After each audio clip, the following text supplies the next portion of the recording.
Look at the subject of marriage today, for example. Every time we talk marriage, they say marry your friend. That's not in the Bible. The principles of marriage they teach us today are the things picked from the gutters.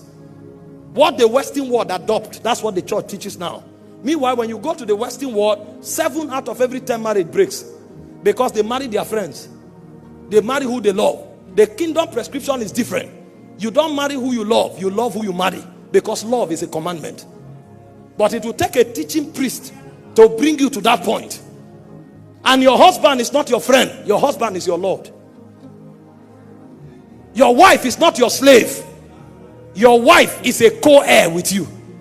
So when a man is dealing with his wife, he's dealing with his wife the way Christ deals with the church. He dies to bring his wife's reality out.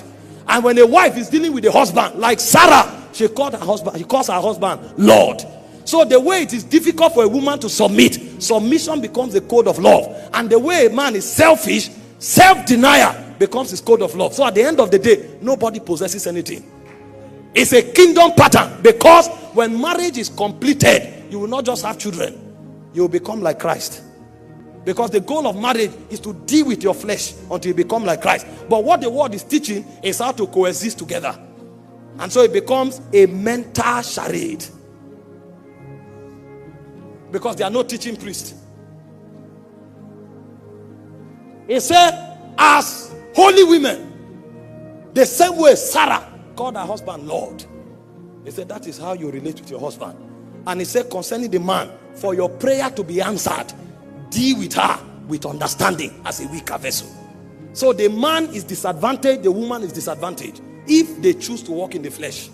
Because if the woman doesn't see the husband as Lord, she will never have a relationship with God. And if the man marginalizes the woman, his prayers will not be answered. Kingdom position. Because marriage reveals the portrait of heaven. But we reduce it to earthly things. You will see people go for marriage seminar. They tell them to dress naked before their husband. Because love is sensual.